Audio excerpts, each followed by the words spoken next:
Estic molt content de tornar així.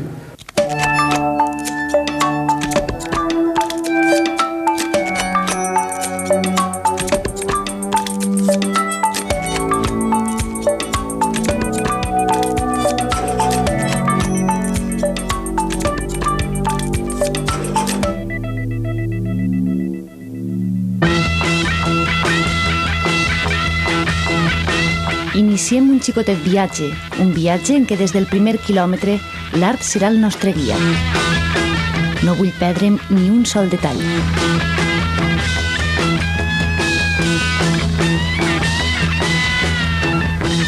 Avui coneixerem la història de com en un xicotet poble, rodejat amb melers i ple de carrers estrets i placetes, es va aconseguir alçar un dels més importants museus de la Comunitat Valenciana. El nostre destí i el nostre protagonista d'avui serà el Museu Popular d'Art Contemporani de Vilafamés.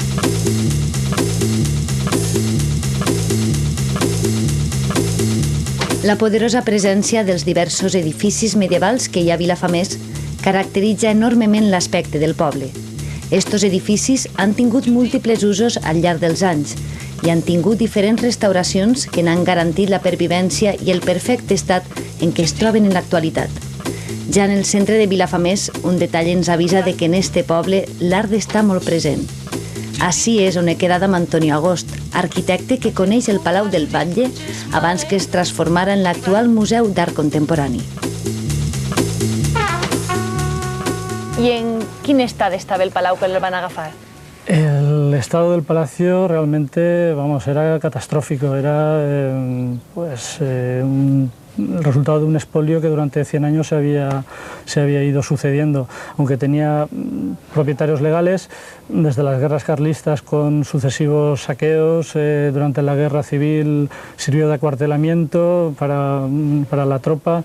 Había sido su uso, mejor su abuso, había sido había tenido unos efectos realmente muy negativos. Y era totalmente un palacio desvencijado. I d'eixe palau original, què queda avui en dia?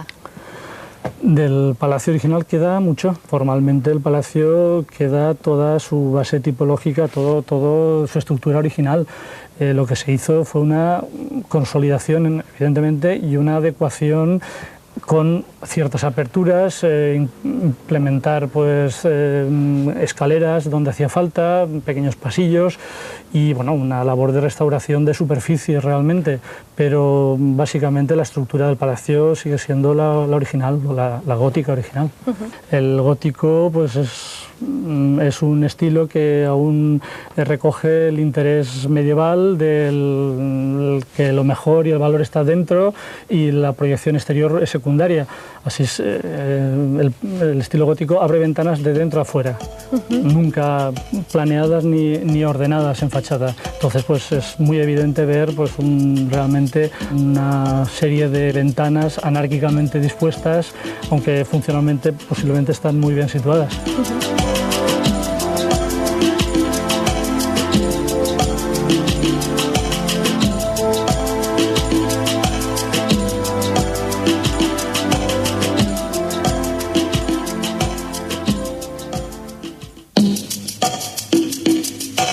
En la comarca de la Plana Alta podem trobar nombrosos exemples d'arquitectura gòtica. Però si algun edifici destaca per la seva conservació i bellesa, eixe és el cas de l'antiga Casa del Batlle de Vilafamés. Construït en el segle XV, este edifici ha pogut conservar-se gràcies al treball d'arquitectes com Vicente Traver, tot un expert en la recuperació d'edificis històrics. Molts edificis han pogut sobreviure al pas del temps perquè han sabut adaptar-se a nous usos. Aquest és el cas de l'actual Museu Popular d'Art Contemporani de Vilafamés.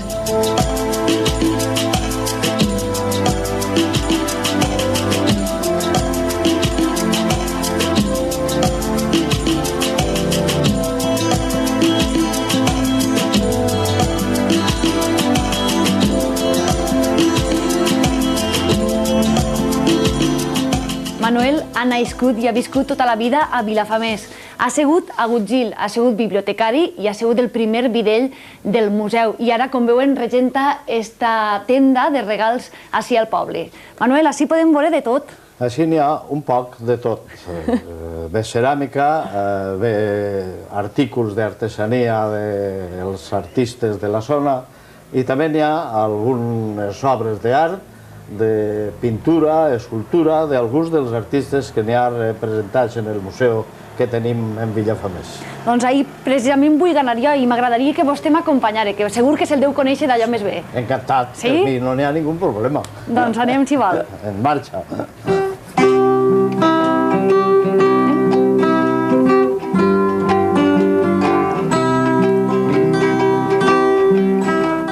Així veiem la Roca Grossa, un dels símbols del poble, però a mi me pareix que també té molt a veure en aquest malnom que se vos diu a la gent d'ací, de Vilafamés. Home, és part de la història de Vilafamés. Mos diuen culs rojos perquè pareix ser que dels nostres antepassats diu que un any que plovia molt van lligar el poble en la corda i se'l volien emportar per la part baixa per a que no tingueren que pujar les costeres. Se va trencar la corda i al ser la terra roja mos se va fer el cul roig. Però n'hi ha una altra versió que és, com fa tants anys que el poble existís, els xiquets i les xiquetes del poble solen baixar per ací? Resbalaven per ací. I, lògicament, se trencaven la roba, els pantalons o les faldes, i se feien les anques roges. Sí. I, clar, cul roig, però quan arribaves a casa, la mamà, en l'espardenya, te va acabar d'arreglar. Te va acabar d'arreglar. Vostè també ha baixat alguna volta per ací? No, jo no. S'ha portat bé? Vostè s'ha portat bé. Me diuen cul roig perquè sóc de Vilafamés. Però no perquè el tingué. Escolta, Manolo, i per ací anem bé, per anar al museu? Anem bé, perquè estem arribant als 4 cantons i ja se veu l'Ajuntament al fondo i el primer carrer a l'esquerra és el carrer que conduís al museu. Sí, este d'ací? Exacte. Ara, doncs anem. Manolo, esta és la casa ja del museu? No, esta és la casa que era farà 30 anys, el Museu del Vi. Després se va convertir un poc en galeria, que era on se feien les exposicions de diversos artistes que han fet. Manuel, i vostè què és el que més troba a faltar dels seus anys de treball ací al museu? Home, més que res l'edat. Tornar a ser jove. Entonces me considerava el que era. Avui, les meves vivències que vaig tindre, és un record, és un record. Possiblement la vida no és igual. No és igual perquè entonces era una sorpresa cada cosa que ocorria. Avui és la continuïtat d'aquelles sorpreses. Claro, jo no les visc.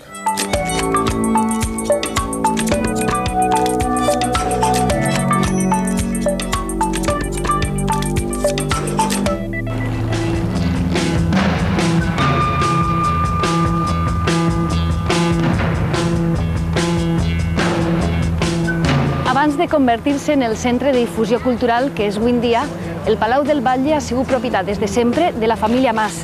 Les sales que ara acullen les famoses obres d'art abans albergaven els jocs, les rialles, les converses i també moltes de les vivències de moltes generacions de la família des que l'edifici fora construït allà pel segle XV.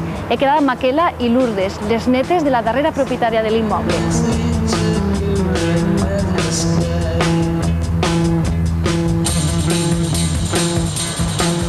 Què em podeu contar de la història del Palau del Batlle?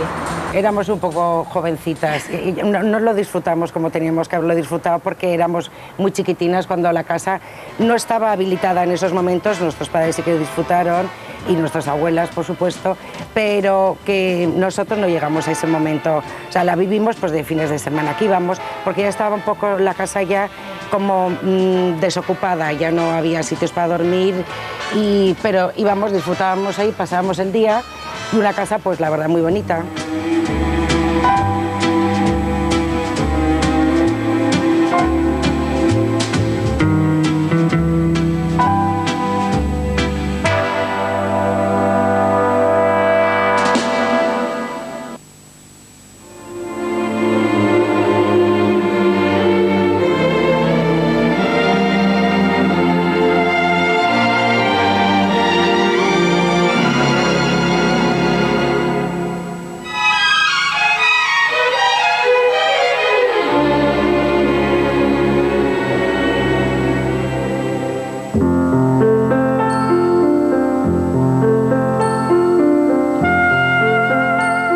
no hemos estado allí viviendo porque la guerra civil también se ocupó, esa casa estuvo ocupada y hubo un montón de soldados viviendo allí y estaba atravesada, había 3 bombas que caían allí. Y yo recuerdo que cuando íbamos de pequeñitos tenías que ir cogido de la mano y subir ahí por la escalera todo pegadito, porque que era la estancia principal estaba toda atravesada arriba abajo con una bomba.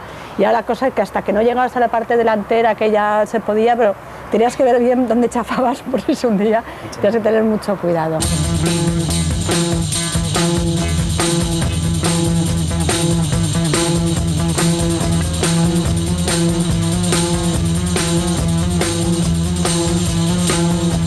Per esbrinar quin va ser el passat d'este edifici i els seus antics habitants, he quedat amb un estudiós de la història i un amant del poble de Vilafamés, Vicent Suriaga.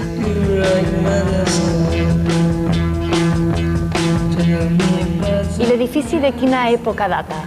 Bé, l'edifici és un palau senyorial del segle XV, com molts dels que hi ha en l'interior de la província de Castelló.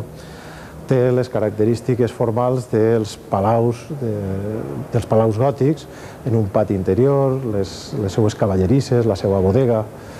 Presenta una façana molt sòbria, en una portada adovellada, en finestrals coronellats, i presenta les característiques també del gòtic aragonès, en un ampli voladís, que descarrega les aigües en gárgoles. Aparte de esto, se interviene en crear un recorrido, que es el leitmotiv realmente de la intervención, un recorrido para el uso al que se iba a destinar, el de museo.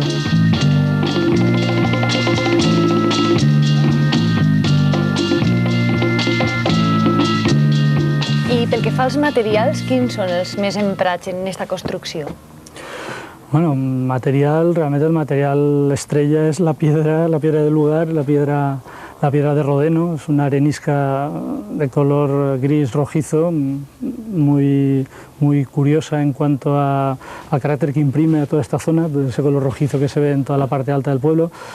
Es una piedra que, es la base del edificio realmente.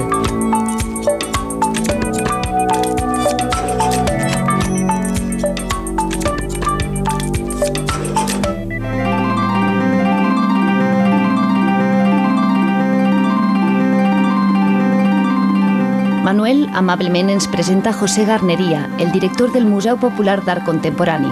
José és un autèntic enamorat de l'art i parla amb passió del seu treball en este centre.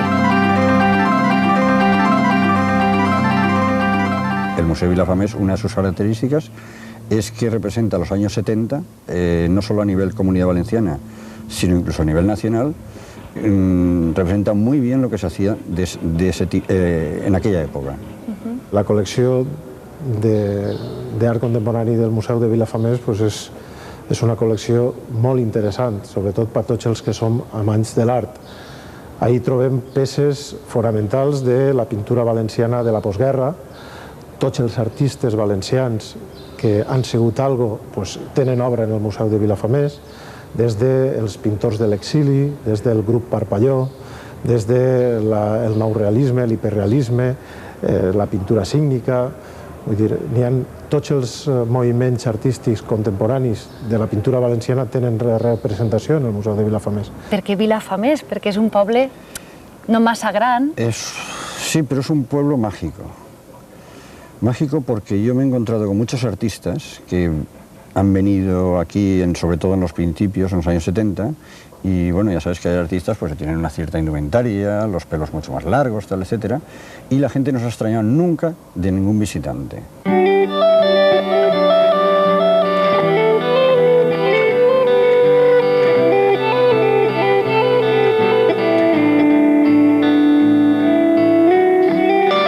En aquestes parets podem trobar obres dels més prestigiosos artistes de l'art contemporani. Este és el cas del pintor i escultor Joan Castejón. Avui, artista i obra tornen a reunir-se. Tu eres un d'aixòs artistes que va fer una donació al museu, no? Sí, evidentment. I este és el quadre? Este és el quadre, sí. El vas pintar al 75, si no tinc mal entès? Al 75. Turno de noche ve d'una resposta al cansanci que ens aportava la dictadura, ja quasi finalitzant, però encara estava ahí, no?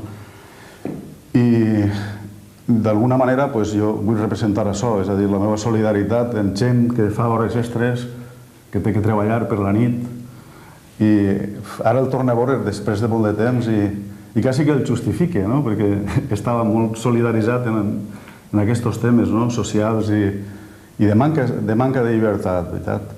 Aquests colors tan foscos també tenia alguna cosa a veure amb la foscor de la dictadura, tal volta? Sí.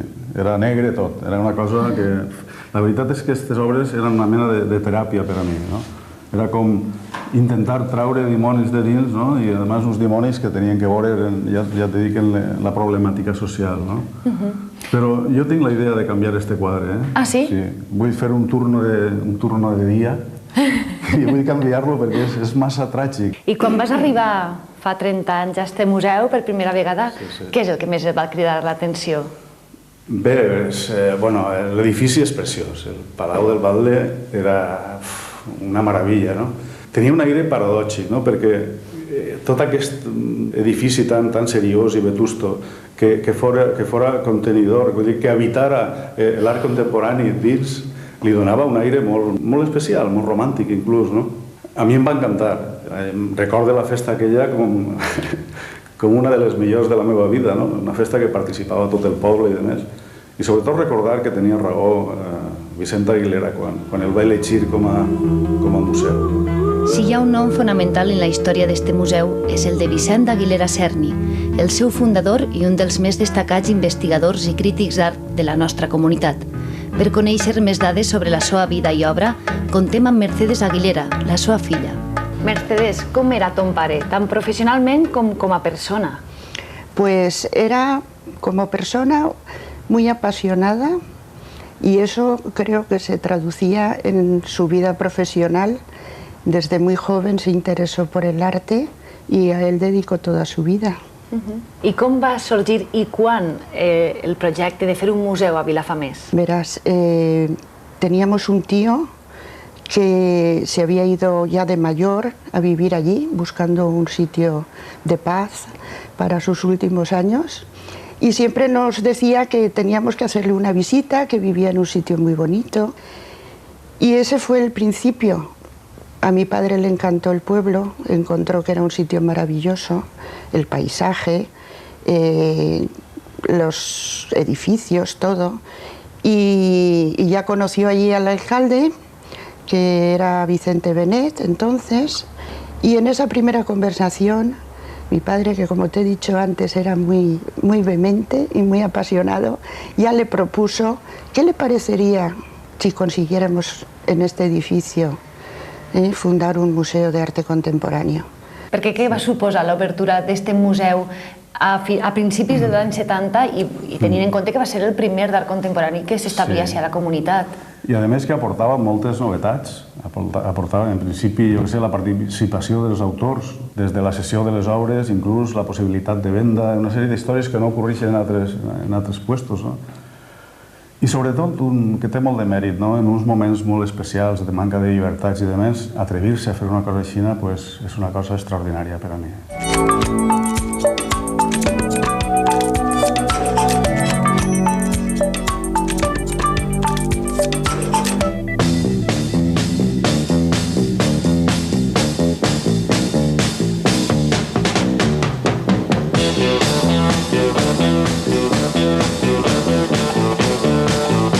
Des que va formar part d'una exposició col·lectiva, la pintora Mavi Escamilla és una fervent devota d'un museu que més de 30 anys després de la seva inauguració seguís funcionant com un imant per als artistes. Mavi, tu quina relació tens amb el Museu d'Art Contemporani d'ací de Vilafamés? Bueno, la única relación que he tenido con el museo ha sido porque expuse aquí, hice una exposición colectiva, me he fijado en la fecha, en 1988. I aquesta primera vegada fa quasi 20 anys, què és el que més et va cridar l'atenció del museu? Hombre, me llamó la atención el museo, el edificio que parece una casita, ese estilo así un poco setentón, hippie. Me hizo gracia eso y que estuviera en un pueblo así un poco recondito. El respeto que hay en este pueblo a todos los que vienen es impresionante. Yo creo que es difícil encontrar un sitio en que los habitantes estén tan a favor. I de quins espais expositius consta este museu? Bueno, aparte de donde en estos momentos estamos en el jardín, tenemos 29 salas en total. Lo que más interesa, creo yo, y que más os puede interesar a vosotros y al público, es precisamente la arquitectura interior, que desde luego es un poco laberíntica. Sí.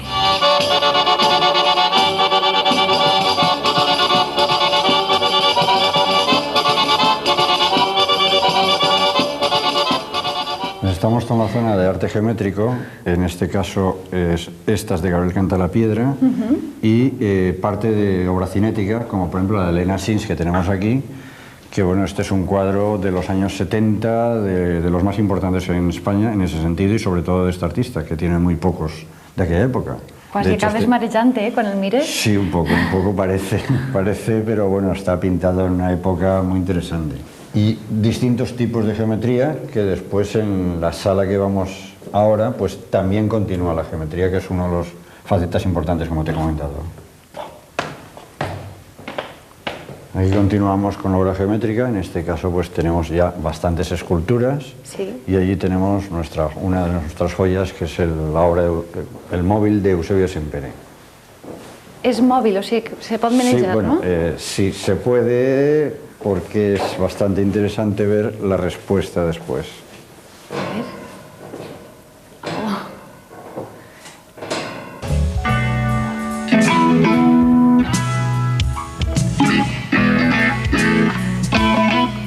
Bueno, esta es la sala, digamos, están los nombres más importantes, tanto nacionales como extranjeros. Es decir, desde pues, Jean Miot, tenemos bueno, a Manolo Gil, que es el grupo Parpalló, un viola impresionante. Uy, sí. Aquí tenemos la escultura de Martín Chirino, que ha estado expuesta en el IBAM y en Galicia, y bueno, hacemos un recorrido y ahí tenemos pues, el Miró que te había comentado, que es el que... Está dedicada a Vilafamés, Está dedicada, ¿no?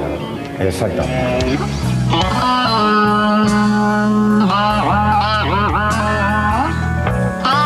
Y ahí, bueno, pues tenemos otra sala más que, bueno, que da cabida terminando ahí a la izquierda con un dibujo de Julio González. Y ya entramos en una sala que hay varias obras bastante importantes, sobre todo autores, como puede ser ese, que es de Manessier, un artista pues nacido en 1911, ya fallecido indudablemente, y a mí principalmente, que está ligado a la parte geométrica que hemos comentado antes, este Jacinto Salvador, que, bueno, esta obra es del 76, pero él nació en 1892. I una de les més colpidores, ¿no, José? Sí. La capella. Una capilla que tenía el edificio y entonces, bueno, un artista que es Alfredo Alcaín, bueno, lo cogió para hacer una intervención, una obra de arte dentro de lo que aquí estaba. Sí, és una obra d'art integrada en la part originària de l'edifici. Exactament.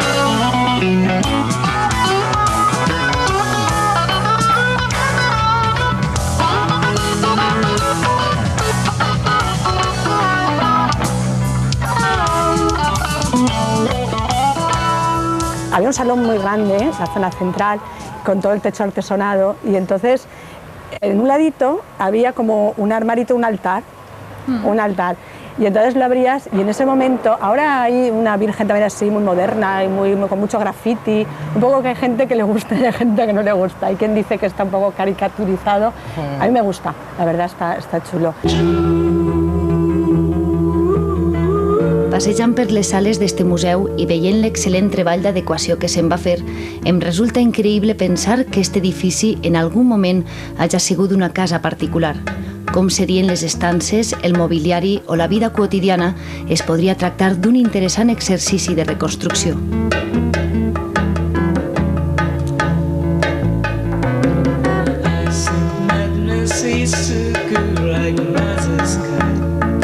El Palau este tindria pues, un mobiliari noble propi de la gent que habita la casa. Entonces, està clar que els murs estarien en tapissos flamencs, generalment serien totes les peces d'importació. No hi ha que tenir clar que Vilafamés està molt prou de la mar, que el Mediterrani és un mar on arriben totes les mercaderies d'Orient i d'Occident, y per conseqüent així hi hauria peces de valor. Els tapissos, les catifes, també serien orientals, hi haurien mobiliaris, les taules, els llits, els arcons per a guardar la roba i per a guardar també els diners, que serien els arcons estos que són com si foren caixes fortes. N'hi havia objectes de luxe, com podien ser vidres tallats, ceràmica oriental, tot això que és propi de les cases de luxe. I el batlle de Vilafamés i de tota aquesta comarca era un home molt poderós, un home econòmicament i políticament poderós. La torre es una pasada. La torre es una pasada. También queríamos siempre subir y no nos dejaban porque estaba también, mírame que no me toques. Es que eso estaba ya un poco... Dicen que la torre decían que se había construido para... O sea, que no era de fortaleza, que no era para defensa ni nada, sino que era una torre que era para ver ahí todo el plan de Vilafamés y controlar, porque, claro, eran los administradores del rey, y entonces tenían que controlar todas las fincas que estuvieran trabajando, y luego parece que con la desamortización todas esas fincas pasaron a ser propiedad de la familia. Entonces se construyó, parece ser que con la idea de tener una visión de todo el territorio.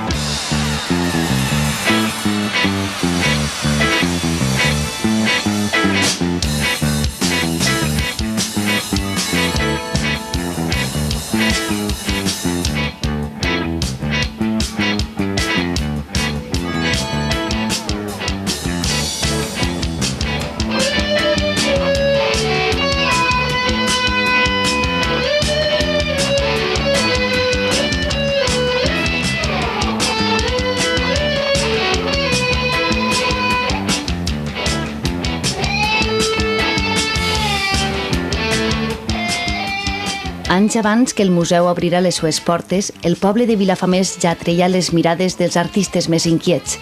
Avui és un plaer poder passejar amb una d'aquestes persones curioses que un dia van vindre de visita i ja no van voler anar-se'n. Anna, tu quant de temps fa que estàs així a Vilafamés? Pues jo vaig vindre per l'any 72, crec que era, perquè un amic meu, pintor, que li diuen José Palanca, s'havia comprat així una casa. A més, molts de Belles Arts, del cercle de Belles Arts, s'havien comprat així una casa, que per cert diuen que era molt barata i tot això, perquè estaven així fent un museu i ells col·laboraven en la restauració i tal. I vaig vindre en ells a veure el poble, perquè me digueren que era un poble molt original, molt especial, i m'agradava el poble, i a l'estiu següent vaig alquilar una caseta així. Em van alquilar una altra més gran i al final acabé fent-me una casa així en Vilafamés, així dalt del castell. I a tu què és el que més te va agradar de Vilafamés per decidir comprar-te fins i tot una casa així? Pues a mi el que més m'agrada, primer que res, va ser la situació del poble, que està situat d'una forma, me refereix al casc antic, no? Una forma molt especial que té una vista extraordinària. Després, la cosa de més singularitat d'ell, que està fet sobre un bloc de Rodeno, que això és una cosa, crec que única per així, no? Clar, això anava a preguntar-te si té qualitats pictòriques Vilafamés o si t'inspira el poble a l'hora de pintar. Pues sí, té moltes qualitats pictòriques i sobretot té un paisatge extraordinari. Com veig ara, quan està en flor el sarmeler, és una cosa molt bonica.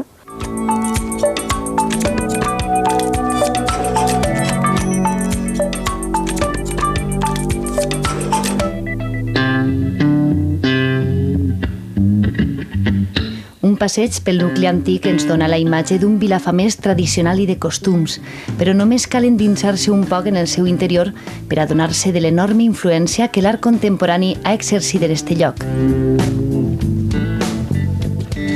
I és que ací, tradició i avantguarda són una miqueta més que veïns.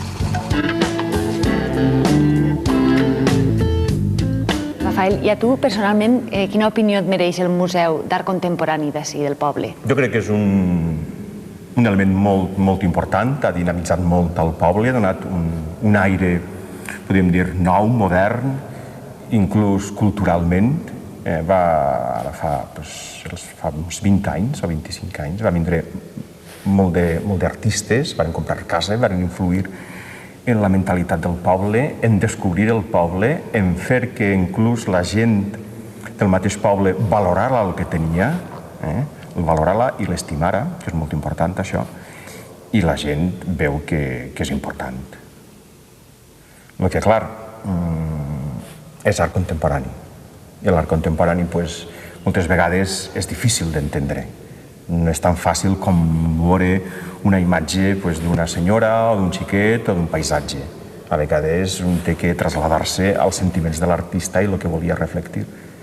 Quina importància té este museu dins del panorama de museus de la Comunitat Valenciana? Pues pensa que és com una mena de germà major, perquè després d'este va néixer en Alacant la Segurada o poquet després el Museu d'Art Contemporani d'Elx, però és com un germà major, que sempre devem d'escoltar els seus consells, d'alguna manera.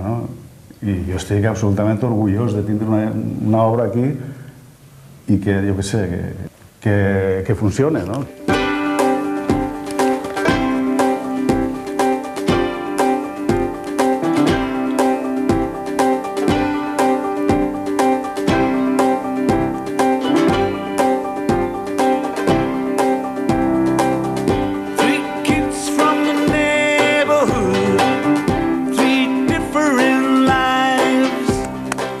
Art contemporani i arquitectura gòtica, dos estètiques llunyanes en el temps, però que sí, en este poble s'unissen, una combinació que garantís el futur del Museu d'Art Contemporani de Vilafamés.